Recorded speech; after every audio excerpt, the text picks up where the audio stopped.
Afternoon session about copyright and consumers. My name's Hayden Green. I'm the technology writer at Consumer New Zealand, so things about consumer rights are always like at the top of my brain all the time. Usually annoyingly so, like arguing with people in shops and stuff. But this time we're going to be talking about copyright and end users. Now, obviously, housekeeping.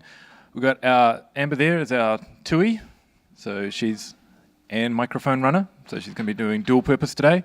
And as with all the sessions, as Bill and Ted rules, be excellent to each other, right? So just be nice. I doubt this is going to kick off any arguments unless there's anti-consumer rights holders here, but even still, they'll be fine. So I was thinking about this. Oh, and I also have to thank Corey Doctorow for covering every single point that I wanted to cover in his talk this morning. So that was wonderful, A+, and saves me a heck of a lot of heavy lifting. So if you were all there and listened to it, what he said. So everything about like fixing tractors, like not being able to do that. Do you actually own this tractor that you paid hundreds of thousands of dollars for, or are you just long-term leasing it? These are the sorts of things that we need to think about. And so I want to, like, all of the other talks seem to have been about the creative side.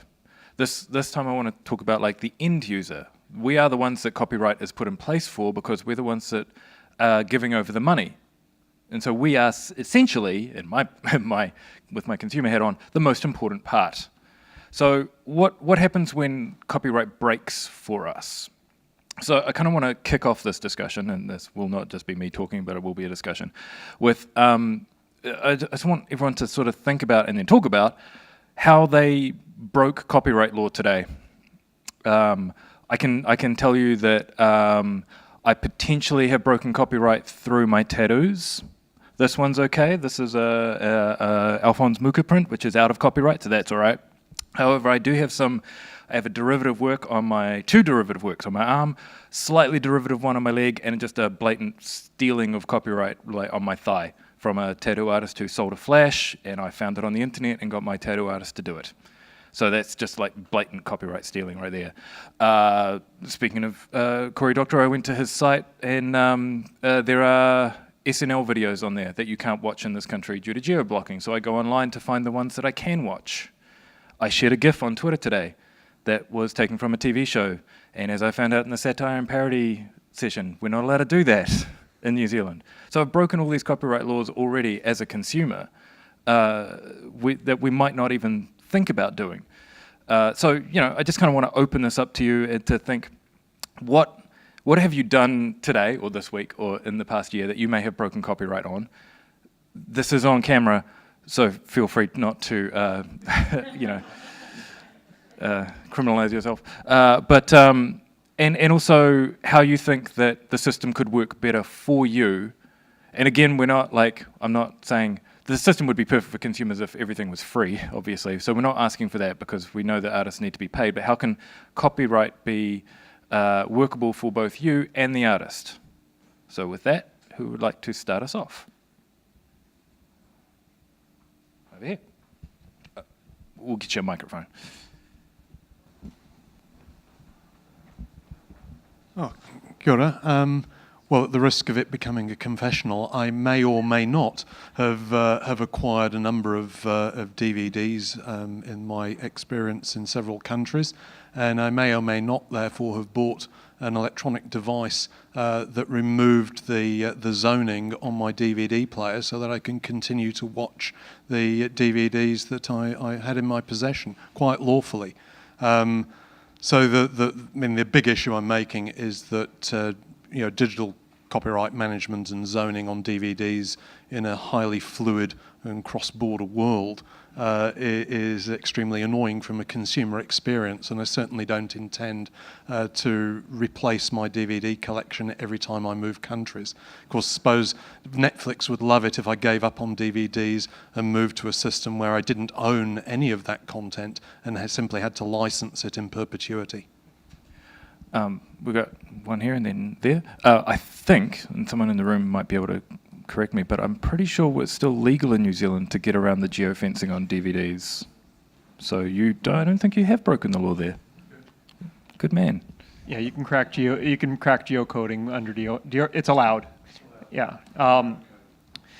If we think back to 2000, I used various methods of getting all kinds of music just because it was too much of a pain to figure out how to otherwise get it. Now Spotify does all of that at least as well as prior illegal methods, and I'm more than happy to pay like twice what I'm paying for Spotify for what it gives me in value. If I'm now kind of academically affiliated. I've got an adjunct relationship with the University of Canterbury. I lecture at the University of Victoria. That means that I've got 2 legal channels to access online journal articles from libraries.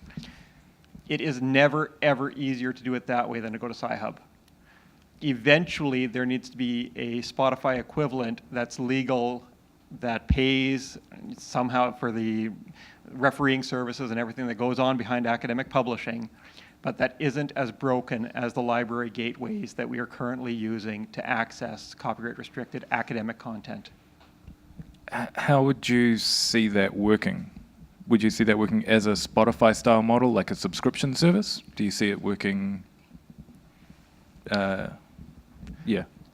I'll have to leave that one to others. From the user experience, it should be that I can launch the app or go into a site directly that I can put it, that it knows that I'm a subscriber, and I don't have to go through a whole pile of university gateway hoops that are different for each publisher, or go into the library site, log into that, and then figure out how to get to a specific journal article from the university's main gateway, because that'll take like 50 clicks by the time you get through to the end of it, instead of just copying the URL from the publisher.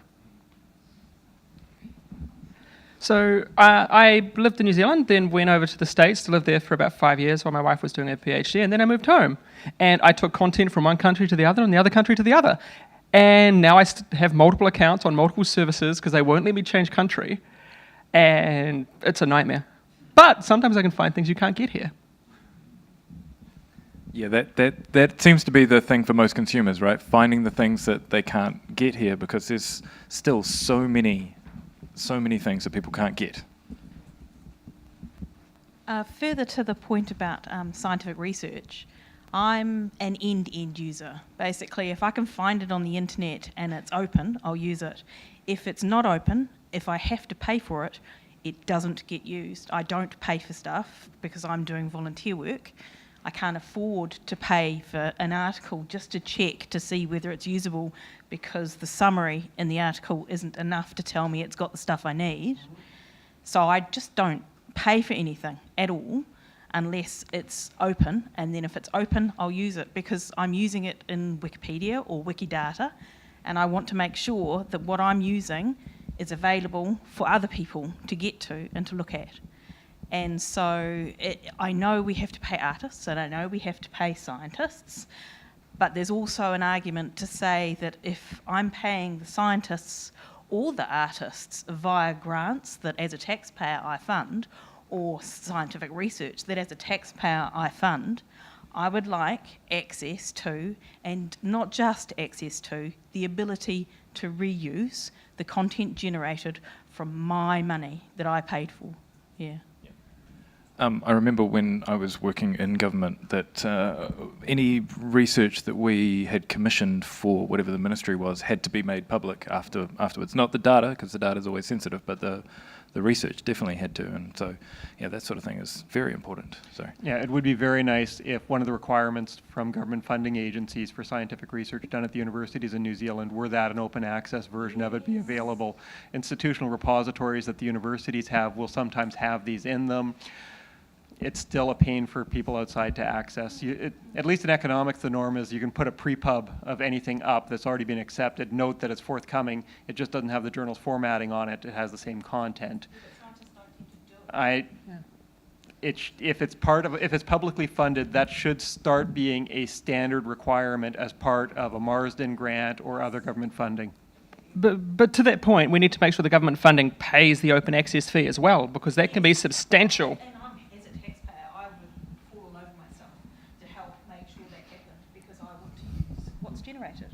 Yeah, whereas if we just open it up and require that without giving the additional funds, then we're actually cutting research funding. That's a different thing, though. Yeah. Sorry about that.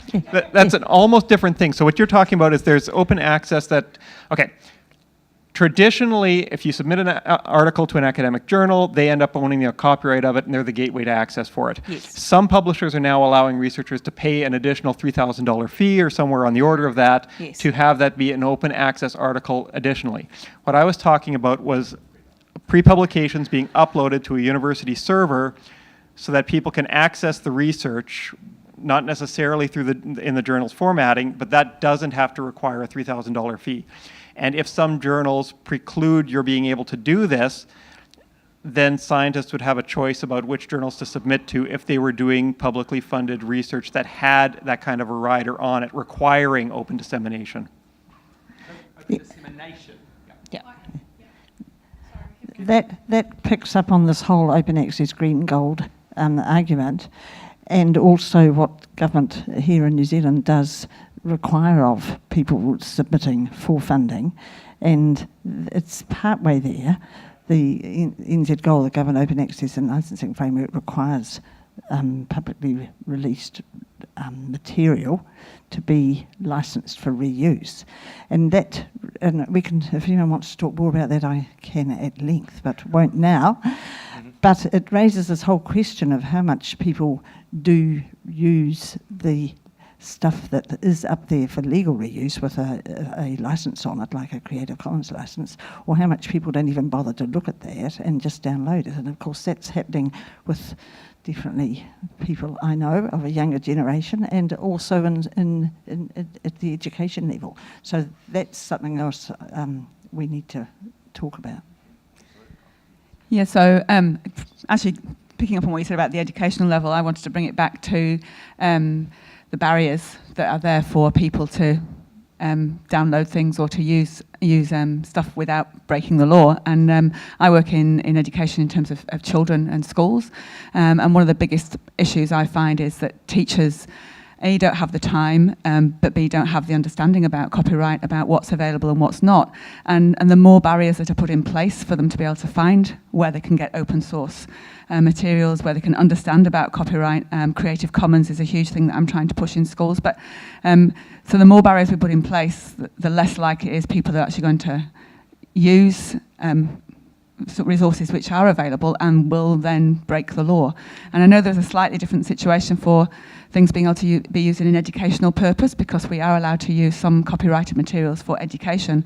But when we're now using social media to share children's works and children's progress with parents, that goes out into the public domain. So then we've got a really unclear line there about what's public, what's private, what's education, and how we encourage people to use things appropriately. Barriers is a really interesting thing, and something I'd like to touch on briefly. Who here has a hearing problem? Visual problem, other than short-sightedness or so on? Yeah, so I often will need closed captions on stuff that I'm watching. New Zealand TV, as far as I'm aware, still is pretty bad at this. Like, it's hard to get it. In order for me to get stuff with closed captions on it, I would have to go elsewhere to get my stuff, and quite often you still see this, and it's still, again, it's a breach of copyright right now. But is anyone able to tell me if there are talks about provisions in the law for this sort of carve out for? I think that Minister Curran made an announcement last week.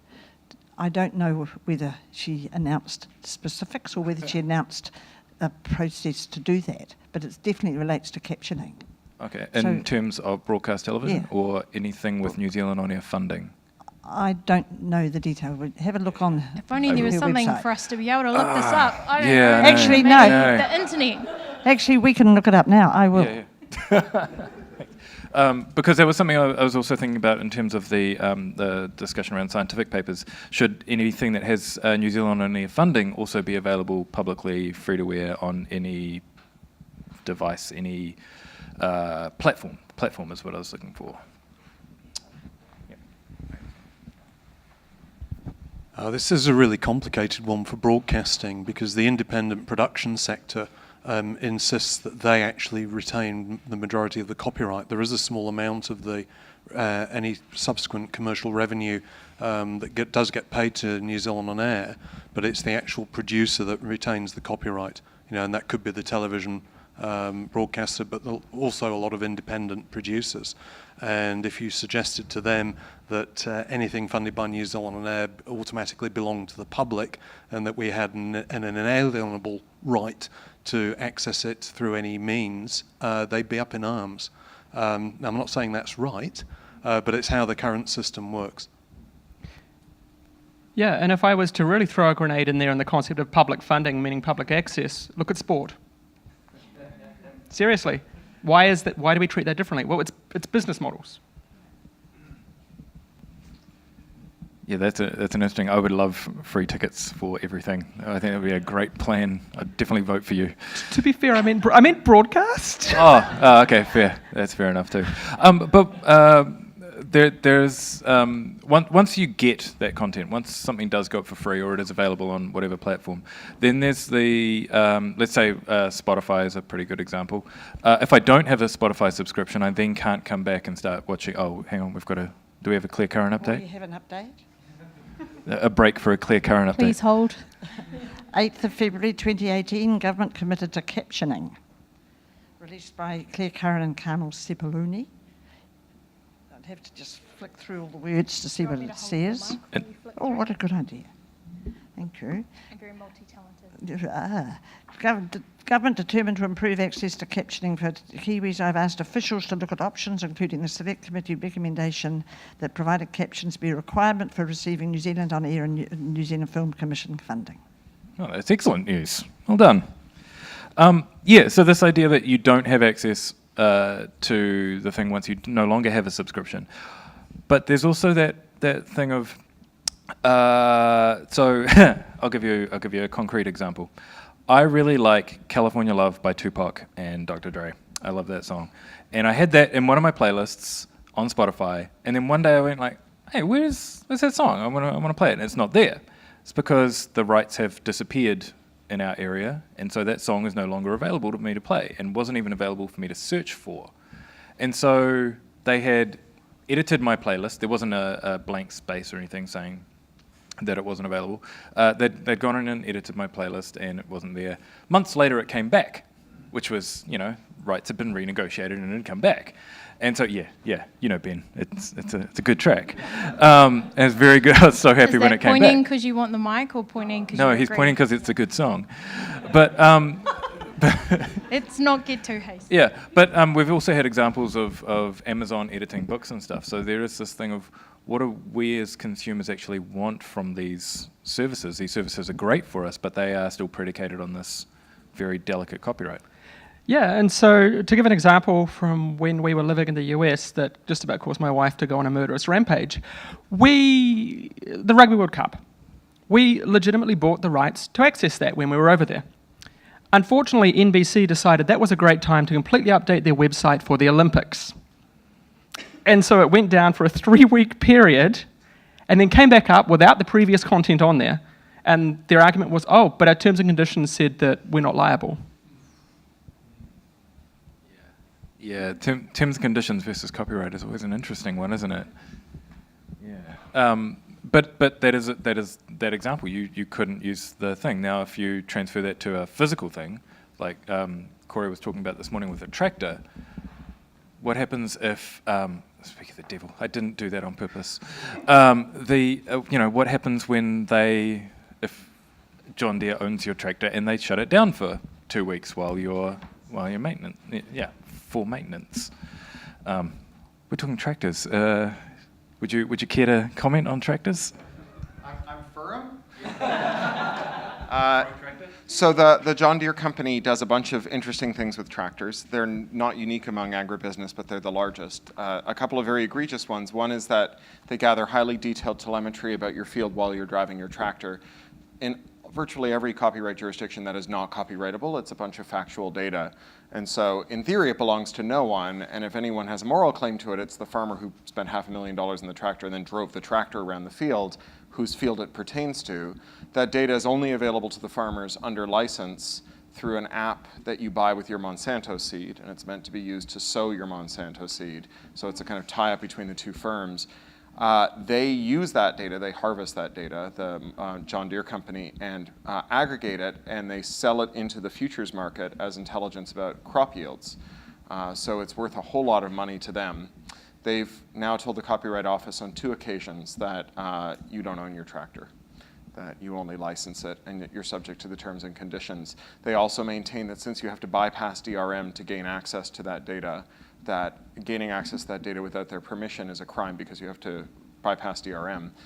They also more widely noted is the fact that when you effect a repair on your John Deere tractor where you swap a part in, which is something farmers have been doing for as long as there have been tractors, the part won't be recognized by the tractor until you have a technician come out and enter a code. And they bill this as an anti-counterfeiting measure. It takes up to a day, sometimes longer. You know, as they say, you make hay when the sun shines. And they charge a lot of money for this call out. And they again argue that anyone who affects their own repairs is violating the terms of service. Every time you turn the key in the ignition, you agree to the terms of service. That's a really interesting point. That is, but that's sort of made explicit in these tractors, but has been happening sort of in the automotive industry for a long time. I remember a light bulb blew on my car, and I went to fix it because it's a light bulb. I can go down to the store, I can get a light bulb, and put it in my car. I can do that. And then I was flummoxed as to why I couldn't. I was stuck, and I was like, oh no, this is terrible. I feel like an idiot. Went down to the garage, and they said, no, that's because we've got this key, this Toyota key that unlocks this particular bolt. I was like, what? Like, so we've had these sort of, and that was a 1992 car.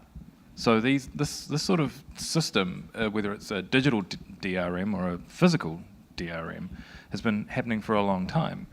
Has it been percolating in anyone's head about what we could do about this as consumers, or what could be potentially maybe in the law or something that we could push for? Yes, we could stop Crown copyright and put government material, non-personal, non-commercial, into the public sphere and not require licensing, as done with the US federal government. What do people think about that? One end run is to have a right to repair law that requires manufacturers not to eschew the use of DRM nor to authorize bypassing, but to publish keys for any DRM that stands in the way of a repair. So it becomes a bargain where you can use all the DRM you want, but you can't use it to get in the way of legitimate servicing or manufacturing of spares. Such legislation is unlikely to win support from the manufacturers, but it does require them to say why they value DRM, because they will propose that it is only for counterfeiting and safety. And when you force them to defend a measure that would keep intact their protections against counterfeiting and keep intact public safety, then you at least shift the context of the debate. I do know that one important difference is that the entertainment industry, who value anti-circumvention, have an iterated game in the sense that they don't just want the DRM they have now, they have bets on DRM in the future. So in the past, when there's been a legal precedent that might have gone against DRM, they've backed away. So Ed Felton, who's a Princeton mathematician, computer scientist, broke RIAA DRM called the Secure Digital Music Initiative, and they threatened to sue him and the academic conference he was going to present at, and EFF stepped up to defend him, and they ran away from the lawsuit because they knew that they would get a judgment against them. But the embedded systems people only have one bet on DRM. There's not a future DRM that they can take advantage of, and so they're likely to be stupider in terms of being willing to rise to the bait and litigate questions where they're apt to lose, because if they can't win the first question, then they're not interested in any of the subsequent ones.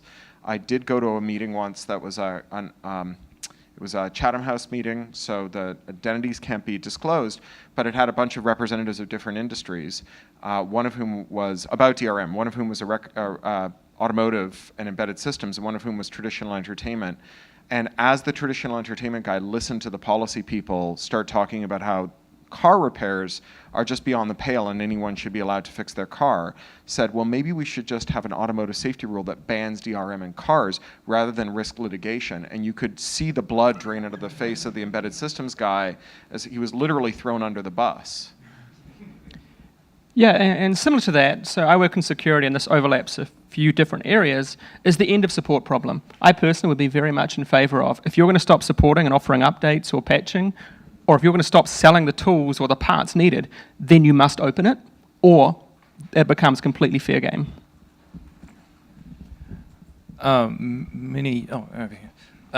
Quite a few years ago, I was part of a meeting where there was a gentleman there working with OECD in terms of DRM stuff.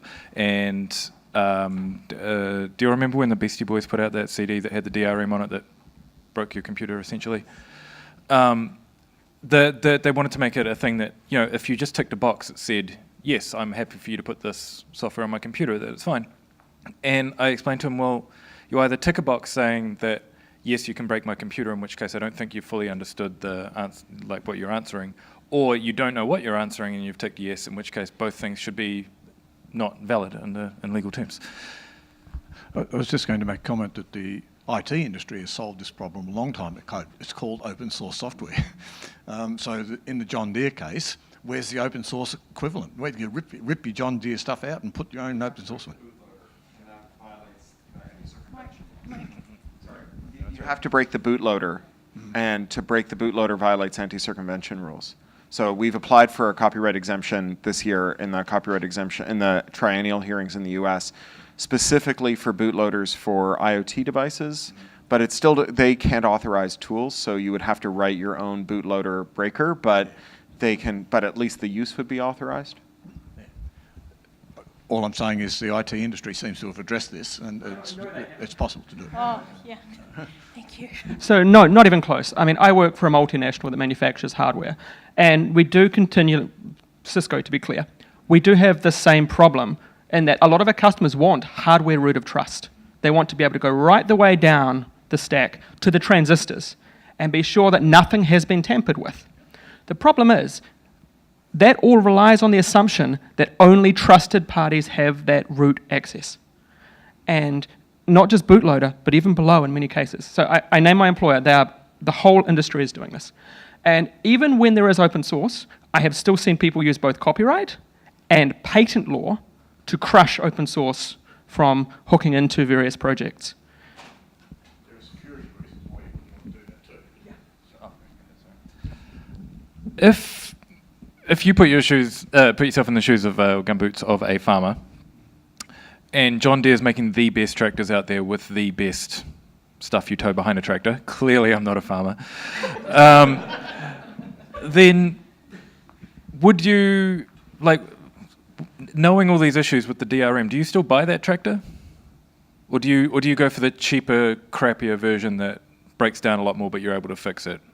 Or would you go for the top of the line John Deere model?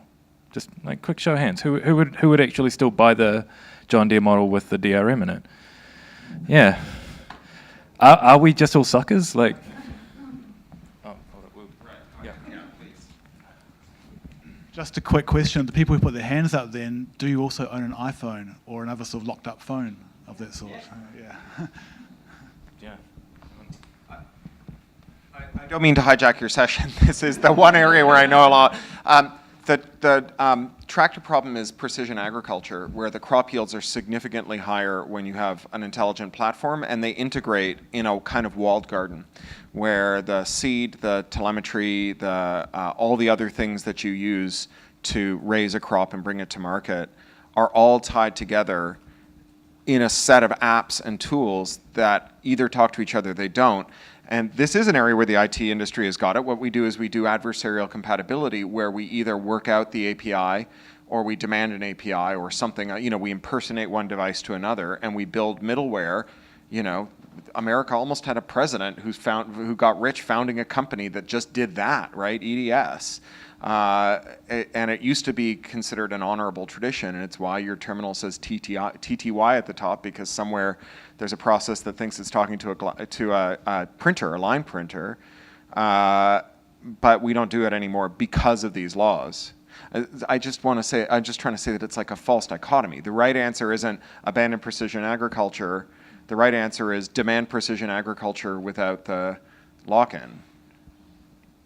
Are there other companies that are doing it though? Is it just a one No, horse game? but back to my point this morning, this is like a potential growth industry for a small technological and agricultural nation that could make that middleware layer and tell them to go screw themselves. With Hayden, Ukrainian programmers. Definitely not you. Was that? Nothing. Yeah, no, definitely not me. Not a programmer, not a farmer.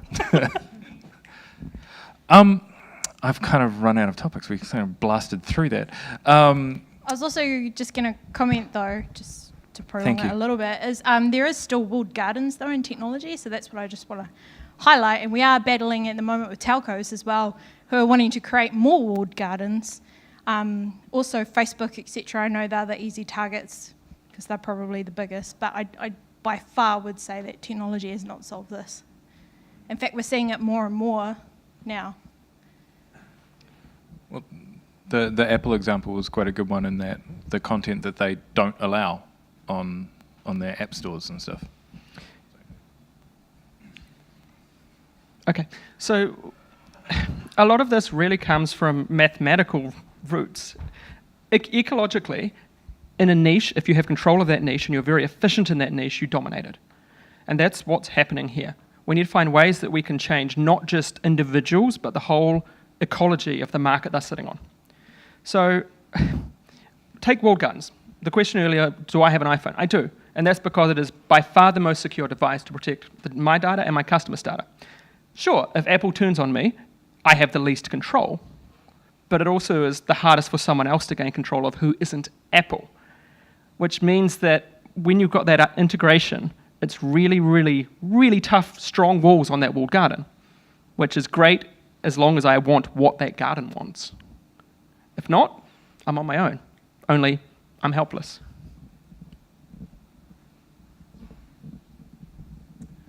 Yeah, I mean, the walled garden is the perfect analogy, right? Like, if as soon as that garden goes to seed, it's full of weeds, you can't get out as well as anyone getting back in. I want to talk a little bit about geo-blocks, which we were briefly touched on before. So before we had Netflix here, who still had Netflix? Before there was technically, same. Which I'm happy to say because, like, as far as I'm concerned, that's totally legal for me to do. I'm paying for legal content. I'm just getting around the geo-block, which is also legal. But we've got like rights holders in New Zealand who don't believe that's the case. If you were ruling on that and you were being an impartial judge, how would you see it as opposed to how you see it as a consumer? Because clearly everyone who raised their hand saw it as a consumer and were like, no, I'm allowed to go and get US Netflix. That's fine. But if you were a judge and you were like ruling on that, how would you do it? Amber's going to bring you a microphone. Thank you. Well, there was the Call Plus case where a number of broadcasters took them to court over that, and although it didn't actually reach a final legal ruling, it was a settlement. I think that was pretty indicative of which way the judge would have gone, and there's very good reason for it. If you're looking at Sky or TVNZ, they've actually bought the rights, to license certain forms of content in New Zealand, only to find that someone else has, basically circumvented, the system to access that content. So the question is, I mean, should TVNZ, or Sky be suing, the licensor of the content because they failed to ensure that it was unique and exclusive to them, or should they be suing the end user? And I think that's where the debate becomes interesting, because that's really not clear. But if it came down to a legal judgment, there's a licensing contract in place. TVNZ, Sky, the broadcasting operators had the rights. Sorry, so I guess I wanted to, on that topic, I think Core Plus is a difficult example for copyright law and what the law actually says, because what that case was primarily about was someone made it really easy. which meant as a rights holder, the New Zealand rights holders kind of had to push their case. And I don't think there's anyone, there were lawyers on both sides, and all around New Zealand legal community with this is a bit in the air, don't know exactly where it's going to come down. I think the other thing which underpins that, which I think is that technological challenge, is that rights holders are sold a contract which is actually impossible to enforce. So you're given an exclusive right when there's a technology that totally ignores that exclusive right. We do not have 5 broadcasters anymore. We don't live in a world where you actually can give someone a technically enforceable geographic exclusionary right, right? And so one of the things I've often thought about, and I'd be interested in seeing where it goes, is if you can sell people an exclusionary broadcasting right for much cheaper, because you can sell internet SVOD right globally or whatever to someone else for multiple people, because they are not exclusive. You can't really do exclusive on the internet. I wonder whether the licensing argument really holds in a other than a contract law context. Parallel importation is well established in New Zealand. Whatever relationship Nike might have with exclusive stores in New Zealand is irrelevant if somebody can import from Hong Kong a container load of them and sell them at the warehouse. That's well established and it makes a lot of sense. It's really, I'm not a lawyer, but I don't know why that same principle wouldn't apply similarly in digital content, where there would be standing for Sky to sue the distributor who was breaching their own license, or for the ultimate rights holder to sue the person who is breaching their license and further distributing it to New Zealand clients, rather than it being a matter for criminal law or getting the end user involved at all. It's a breach of license by somebody way further up the chain. And it wouldn't be whoever's making it easier as an ISP in New Zealand to access it. It's whoever's distributing it through to that ISP. Yeah, two things on that. One is that I think it is definitely the contract relationship is the important one there. And the other one in the Core Plus scenario is that they were breaching or infringing another right. They were breaching authorization. So they didn't have the right to authorize people to view that. And that was the main thing that case hung on. That was the main point. So it was actually someone saying, I've got the right to provide you this content, which they didn't. And so I don't know if it would be clear cut for an individual circumventing to find it for themselves, because the individual's not authorising anyone else to do it, they're just doing it on their own behalf. And our TPM regime doesn't stop individuals circumventing on their own behalf. The only thing our TPM regime does is say you can't deal in TPM devices and you can't provide TPM services. So ours is really different from the United States in that way. Which was something that we were discussing when the TPP negotiations were coming along. Yeah. It's the, that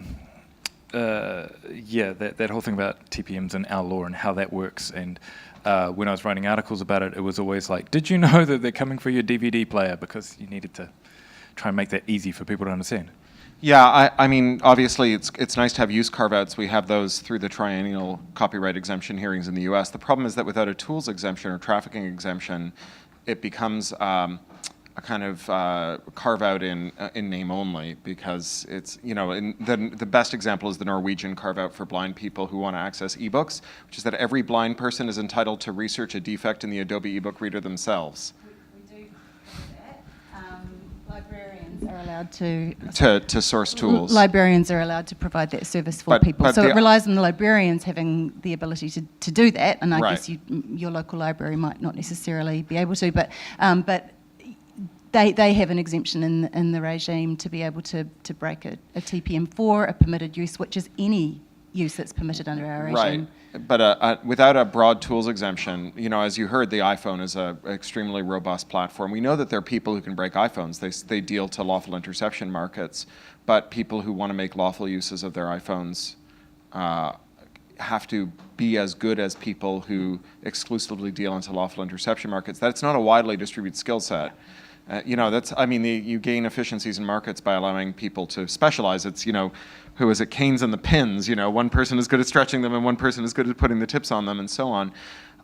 In terms of parallel importation, I think that there's like a moral hazard to asserting rights to authorize that are difficult to enforce, in that they invite people to found businesses and then go to the state and ask for the assistance in enforcing the rights that they've been told they have. You know, you swallow the spider to catch the fly, you have to swallow a bird. So you say, well, you can stop people streaming, and then you have to stop people making tools that enable streaming, and then you have to make the things that stop people searching for tools to enable streaming, and so on. The realpolitik of streaming is that regional locks are hard, and the reality of copyright is that it shouldn't be an infringement to pay a rights holder an agreed upon price to view a work, even if you have then chosen to view the work in a way that's not optimal for their shareholders, because it would be nice if they could do territorial licensing. And that kind of comes to sort of the part that I really did want to end with, which was enforcement. Now, as consumers, we would like the enforcement to be nothing at all. We would like there to be no problems after we break that copyright. I do not want to pay more money for this tattoo every year, or have that tattoo be illegible if I don't pay a monthly sum. But what do we think enforcement should be? What is from the consumer point of view? What do we reckon an enforcement should be? What do we reckon we should be charged if we break these copyright laws? Other than nothing. I think it's based, though, can I just say one thing, on the assumption that it's all fair and well in terms of the copyright stuff. You also have Indigenous rights, which no one seems to care about. So I know that African American cultural appropriation, and kind of you have American Indians trying to fight the fashion industry in terms of their culture being used as fashion, which is fine, and yet on the other hand, it's not cool that they turn up in that kind of gear. So, and then you talk about people wanting captions on their content and stuff like that. And so if we have these companies signing deals that are exclusive, yet it's not accessible for all, then I feel like the enforcement is very hard when you're talking about that. We've got one over here, and then I think draconian measures taken against teenagers for downloading a movie that they probably couldn't afford to buy anyway, isn't a very useful way to go, and it's probably quite a good way to alienate your consumer base. Having said that, I mean, you want some level of copyright protection. I mean, there's I know people in the film industry who have suffered losses, because somebody has ripped their film, put it online before release, and there's no doubt about it. I think one of the key tensions, though, that emerges is that the entertainment industry in particular insists that every file share, every act of copying, every illegal viewing is a lost sale, and quite clearly that's not true. And in some cases, it's actually reversed. I mean, there's cases of material put on YouTube for free actually helping promote the material. So the visibility and discoverability of content, which is just as important as actually getting revenue in some cases, weighs against that. So the question is, and I don't have an answer, maybe someone else in the room does, is how to apportion the level of harm done by the ostensibly illegal activity. So, I think .com might be on a hiding to nothing. The level of illegal activity that his mega upload service facilitated is on a scale that's completely non-comparable with the activities of a couple of kids, sort of downloading the latest episode of Game of Thrones. And I think the legal enforcement should reflect that differential. I'm going to suggest that enforcement at the point of individuals copying material is basically a sign of market failure and a failure to actually deliver goods at a reasonable price in a reasonable way. And that secondly, that in terms of the scale of the offending, I mean, I understand that in the collective scale there is an issue, but in terms of the offending of one person, the amount of force you have to bring to actually punish them, the amount of process you have to bring, the amount of cost you have to bring, it tends to lead to the fines being way out of, or the damage done to that person being way out of proportion to the level of crime they've done. So in individual use, I'm not sure enforcement's actually a go at all.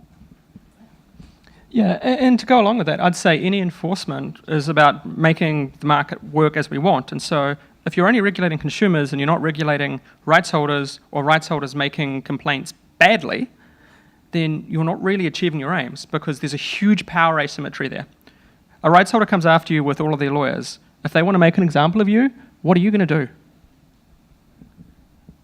Just wondering, does anyone have any examples of rights holders coming after people like that, individuals in New Zealand? I know there's the 3 notice regime, but no one's used that for a long time. There was one. Just one individual doing one act of copying. No, so I was going to say the reason we don't have many examples like that is because the Copyright Tribunal have had the very sensible ruling of, okay, your kid or someone in your household downloaded one Rihanna song. Yeah. That sells for $2.39. We're going to charge you $2.39 and a $50 admin fee and a whatever. And because they're not putting in the $100,000, $50,000 anymore, no one's using the system. Yeah. So it kind of works. Yes, you're right. I mean, I agree. We're not using that system because of the fees and so on. But at the same time, I was helping someone who was accused under that regime, and they were basically living in a flat, and they had their name on the internet account, and they went through the whole process, and they got the 3rd notice, whatever it is, and they were going to go off to the tribunal. And so, but at the same time, I met them a few times, and the amount of stress they were under, the amount of fear they were under, and they were a law student. They were worried, well, what it was going to do potentially to their career. That's kind of what I'm talking about. Even that regime, which is not the most harsh around, and it's not being, as you say, not being used, was still putting this immense amount of pressure and immense amount of damage to that person just by being used against them. And in this case, they actually claimed complete innocence. They said it was their flatmates. So, yeah. Isn't there also a kōrero somewhere around how you have to challenge to make sure that it's valid copyright? Am I just making this up? Where you have to challenge after so many years, otherwise then it proves that you're not, you don't. There might be trademark. Trademark, okay. Yeah. I understand there's some issue at Rangitoto College. Can someone here explain what that is? There's a copyright issue that's going to court. All right, we're going to have to Google something else. There's one. We have to Google 2 things. Web that was available to us at moment. There was that case, and it was interesting that you said Rihanna songs, because it was Rihanna songs that was the cause of the case. But she's the best. When the law was put in place, it was all the rhetoric was around, we're keeping Kiwi music safe, and then it's Rihanna songs that are being taken. It's like Amber was saying about local voices, Māori voices in particular, aren't really taken seriously in this. It's the large corporations looking after their money makers. Yep. Just in terms of the local musicians and streaming and things, my husband is a musician, and in order to get your music heard, often Spotify or Apple Music are the way that you get it distributed. But at the same time, unless you're a really big artist, unless you're a lord in New Zealand, you're really getting pretty much no return. So even though you're legally streaming the music as a consumer and you're paying your monthly fee, that money is unlikely going to often not going directly to the musicians. It's like 0.1 cent or less per play. So there's that kind of tricky thing with the corporations as well playing in there, that it's going to be Spotify or those big musicians that are going to make the money often anyway. Which is interesting again, because I like the idea of giving artists money, and then I loaded iTunes onto my computer for the first time in ages, and I went, oh, what's the last actual piece of music that I bought as opposed to a subscription service? And it was the single piece of music that I bought for my wedding a couple of years ago, and before that it was the free U2 album that they gave us on Apple, which I didn't buy, and then before that, and then there was a long gap of years because I just subscribe to these things now. So you get, a fraction of a fraction. Just going back to Rangitoto, I just found it. It's Rangitoto College have been creating workbooks using, obviously, generally resources, but Pearson's publishing company thought that they couldn't possibly produce their own educational resources without using Pearson's, and so they were trying to sue Rangitoto College. Rangitoto College won. Good. When are we supposed to go to? 3 or 3? 3:10. So you have 10 minutes. Ah, 10 minutes. I just got to waffle for 10 minutes. I've or do interpretive dance. Waffling it is. Thank you, sir. I do a lot of work in the Pacific Islands, and I just like to talk about the open education resources and things like that. That makes a huge difference to these people. They can't afford the books, they can't get them at libraries, and to have these resources freely available to them. And yet, all of the developers in the area copyright everything they do, including MFAT. It's copyrighted. So we need to be thinking a little bit about more than just an affluent New Zealand society as well. We have a responsibility, I think, to help the developing world come along in this space too. So I just wanted to put a plug in for the rest of the world. One on the back. Just on that, I run a design company, and we've worked for the Ministry of Education doing work translating science resources for kids into Google Docs, Google Slides specifically, and it's all Creative Commons licensed. So there's, a whole bunch of work that is effectively able to be translated or edited to adapted, is the point.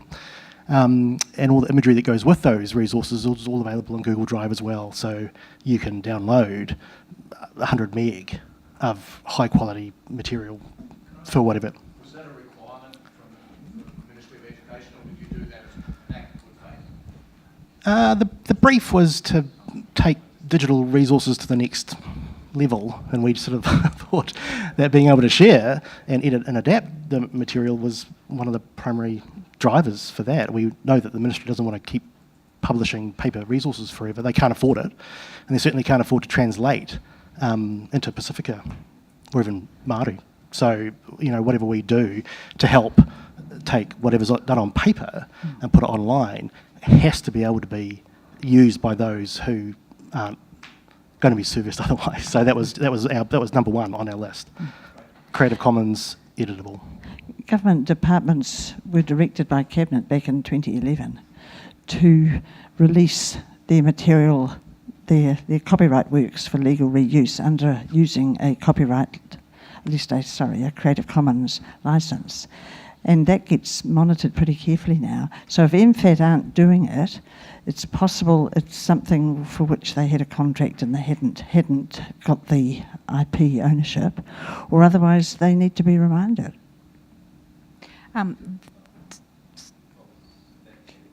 Yes. There is sort of issues with government and their uses of Creative Commons by attribution. One of the things I like doing is editing Wikipedia and making New Zealand species articles, and I'm using this as an example because I would love access to Department of Conservation photographs, but there's issues in relation to copyright. One, the people who may very well have been employed by Department of Conservation when they took those images, it wasn't clear when they took those images whether that was their own personal image or whether it was Department of Conservation image. And so there's a whole set of data held within, and this isn't uncommon all throughout the government, there's a whole set of data in Department of Conservation that I would adore to grab and use and reuse, but am unable to because they don't have the resources to work out whether the government actually owns the copyright of it or whether it's personal copyright of someone else. So for me, I love the fact that the government has said, yep, we want CC BY, but there are practical issues with that and actually implementing that policy.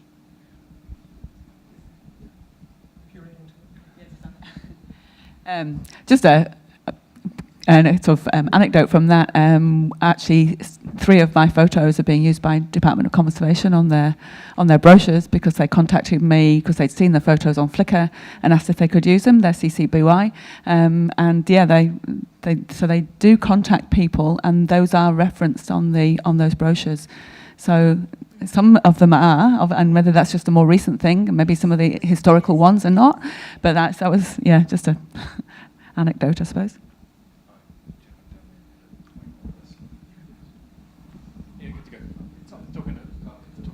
Okay. I just wanted to follow up on the Pacific question. Is that on topic for you? Yeah. Following what Ian Thompson said, makes me think, surely, 2 questions, if I may, exploiting the space. First of all, surely MB's consultation process will encompass the interests of small islands that are in the realm of New Zealand, won't it? Hollow laugh, maybe. Anyway, and a question to Ian. Does the South Pacific Forum have copyright on its intellectual property on its agenda? Do you know? It's not, and it should be. That was it. It's not, and it should be. Yes. And there's no. That's true for. So that would be true for all of the regional agencies that work throughout the Pacific as well. They fully copyright everything that they publish. Sorry. Yeah. No, it's not under consideration anywhere that I'm aware of, apart from my championing of it. Righto, so we've had our 5-minute tour, so we're going... All right, so, and spinning off these discussions and about the voices that aren't heard in this, I think copyright does not handle well as collective ownership, whether that's within a family or within a community. Something as simple as a relationship breakup is a very simple example of where this all just explodes. But if you look at societies and cultures which are more family-driven, all of the assumptions we build into our copyright regimes, our approaches, fall apart. I don't know if we can fix that, but we really should try. I was on a slightly different tangent. I've been mulling over the DRM and the tractors since you were talking about these, and since you're talking earlier. We're going to come back to tractors. Well, I grew up on a farm, and if we couldn't fix it in the field and had to wait for some guy to come in from the city 2 hours, like, you just ruin your whole season, so it is crap.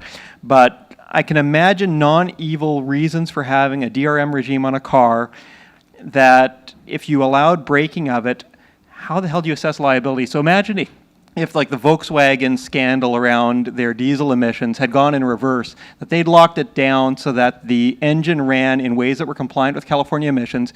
You jailbreak the things that it works better to your purposes because you don't care about smog. Somebody sues Volkswagen because their system wasn't locked down sufficiently to stop you from doing that. How do we deal with that? So, I mean, you've described the status quo with the exception of firmware locks, right? So emissions controls, there is in fact a thriving culture of modifying cars to change the emissions characteristics of cars, tuners, yeah. And so we already sort out the liability there. It's not a new problem. We sort out the liability by, you know, if you affect a change, like deliberately, and you make your vehicle out of compliance, then it's you. You know, the danger is actually the reverse. So Johnson & Johnson's pacemakers had a security defect that allowed them to, from 30 feet away, kill the people who had them implanted. And they added DRM to nominally lock the firmware so that you couldn't alter the firmware. But in so doing, they made it illegal to audit it to find out whether or not that firmware lock was any good. And so now there's a bunch of people with Johnson & Johnson pacemakers who might be killed by them. So in sort of summing all this up, it feels like we've got issues with companies and we've got issues with governments. But the government might be the way that we get through to the companies, potentially. There's a lot of looks in the audience that are like, hey, what? Boy. And by that I mean through regulations, through laws and so on, rather than potentially slamming everything into the ground. But to remove Crown copyright would seem to be a simple process that would work for a lot of people and would work for a lot of that final discussion. To create rules around right to repair, for example. Like I can't think of anyone who would not want to repair their own stuff. I can imagine not wanting the physical process of opening up your phone, but to be able to take it to somewhere to be repaired. So with that, I think we've come to a nice conclusion. Thank you very much.